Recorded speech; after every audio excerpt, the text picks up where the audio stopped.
Not quite a century ago, the race was on to see who would be the first to make an atomic bomb. Citizens endowed with freedom and united in defense of that freedom championed a historical undertaking that would forever change the face of nations going to war. Although divisions that ignite war have long plagued humanity, we now stand at a uniquely precarious crossroads. The very technology we built to control and destroy one another could become the catalyst that finally unites us. We have the opportunity to become the quintessential generation or the last. Though the urgency of this situation may seem unclear now, it grows more evident with each passing day. The goal here is not to spread doom, but rather to sound an alarm. At this critical place in our civilization's story, a crisis driven by unequal and manipulated access to resources based on misrepresented ideologies could cause a war that will leave no nation victorious. War is the outcome of manipulated resources and misrepresented ideologies, no matter the battle cry. But perhaps we can finally skip the next war chapter in the centuries-old story we keep telling ourselves and break free from the futile illusion that violence can ever forge sustainable peace. Today, this isn't just the high road, it's the only one left to safety for us. This idea has yet to hit home for those of us trapped in a lifestyle that reduces everything to entertainment or social status. But now is the time to face it head on. Technology has shrunk the world's distances to near irrelevance, rendering oceans mere afterthoughts in the calculus of conflict. The United States, and by extension its NATO allies, stand just a modern blitzkrieg away from an authoritarian ultimatum never before witnessed in the annals of geopolitical confrontation. Consider the leap after World War I from horseback cavalry to panzer tanks in raw power and tactics of attack. Now multiply that by at least a factor of 100 and you glimpse the strategies at play today. The United States and its NATO allies look at BRICS and its rapid expansion much as 18th and 19th century monarchies considered nationalism and popular sovereignty. With a deep-seated sense of royal entitlement and profound miscalculation, we, like them, now find ourselves firmly on the wrong side of history. A recent Grok assessment warns that by the end of 2026, China and Russia could together field up to 1,400 hypersonic missiles with first strike capability, ready for launch should proxy conflicts boil over. Even a limited salvo targeting NATO's key strategic and population centers would be devastating. It would either force the West to the negotiating table or drag us into a nuclear exchange. If you doubt the speed of that reckoning, look no further than the hornet's nest Iran has become. The West is now compelled to negotiate with a nation wielding only a fraction of China and Russia's firepower. More sobering still, the West may soon shrink to an isolated United States.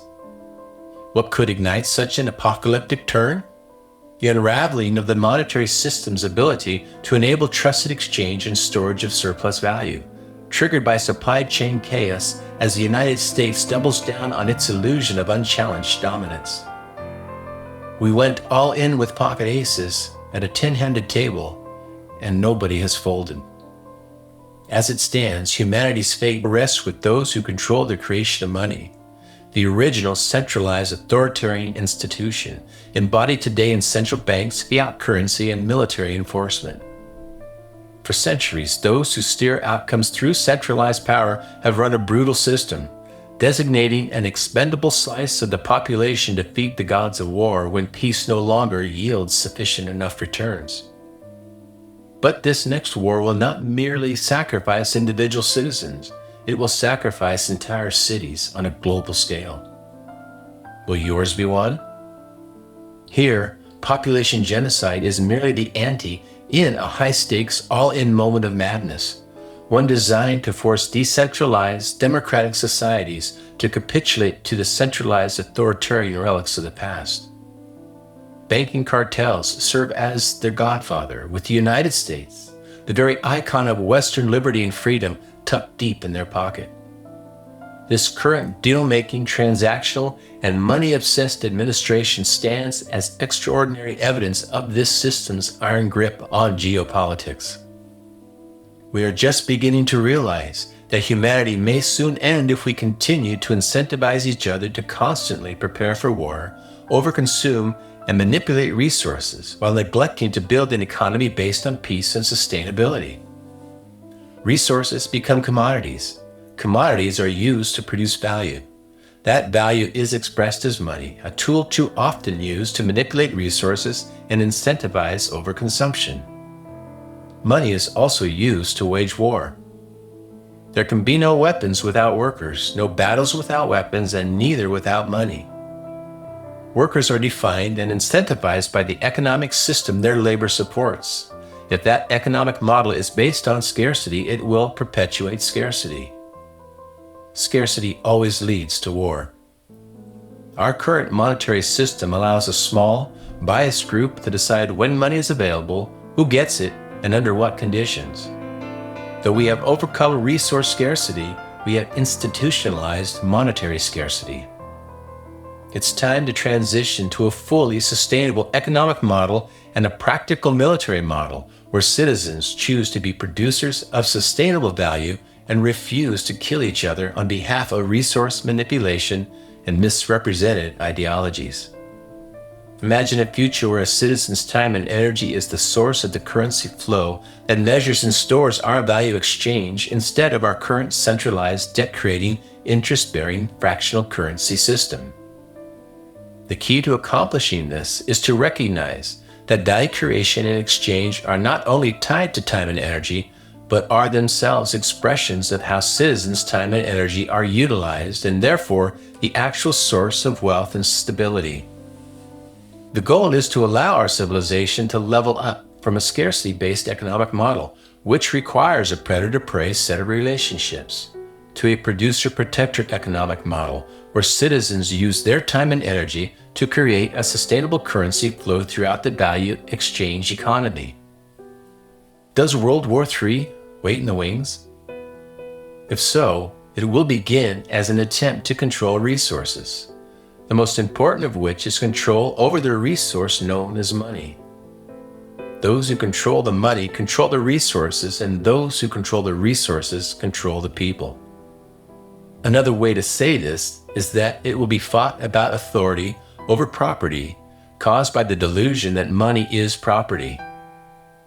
If you realize or admit the connection between conflict, war, scarcity, and money, but instead portray these conflicts and wars as being for a greater good or a higher ideal, we have yet to accept the insanity that money, by default, is now our highest ideal.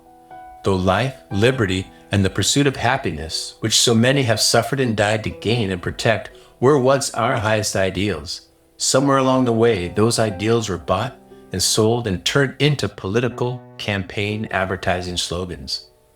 Sadly, we have turned our sacred inheritance of life, liberty, and the pursuit of happiness into eat, drink, and be merry, for tomorrow we may need to kill.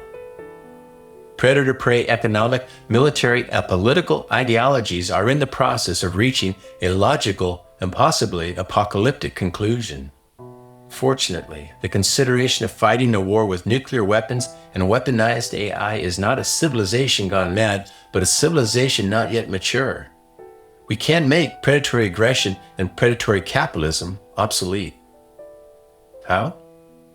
By determining amongst ourselves to mature past the predator-prey, victim-villain-hero paradigm and inspiring each other to define and design an economy that allows the entirety of our global population to become peaceful protectors of a sustainable ability to produce life, liberty, and the pursuit of happiness for all. Citizens can collaborate on ways to integrate time-energy blockchain technology as a foundation upon which to add economic liberty to our current political liberties. We must unite to reimagine how we monetize our value exchange before divisive politics enables our military to end our existence. We can together do the activist hard work of proposing and ratifying an amendment to our Constitution, which begins with this assertion: An unsustainable economic and therefore monetary system is unconstitutional. This will create a legal framework to rethink how we monetize value exchange.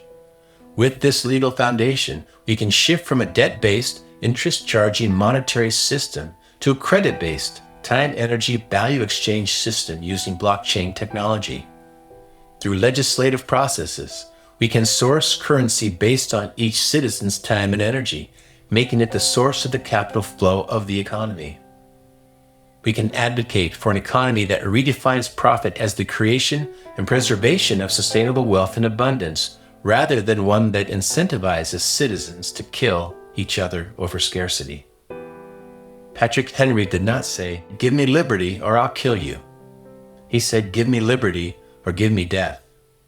Being willing to die for liberty, both political and economic, is an entirely different intention than being willing to kill for it. Killing is not protecting. Does World War III wait in the wings? For humanity to avoid becoming prey to ourselves, we must outgrow the desire to prey on one another. An economy rooted in predatory capitalism, defended by aggression, justified by scarcity, can give way to an economy of abundance, grounded in sustainability and secured by a simple truth. When there is enough for all, there is no longer any reason to wage war or prop up predatory leaders and institutions. This is not a call to arms, but a call to agreement on the not trivial possibility that weaponized nations, monetized by debt and enslaved to cancerous growth, left unchecked, will go down in flames, and that we, the citizens of those nations, have an opportunity, a shared responsibility to control the flames as the fire rages around us. Our collective duty is to define and direct this trial, because for all the pomp and circumstance given to the sanctity of national security and the sacred commitment to national sovereignty, in the end it won't be the nation that suffers and dies. It will be civilization itself.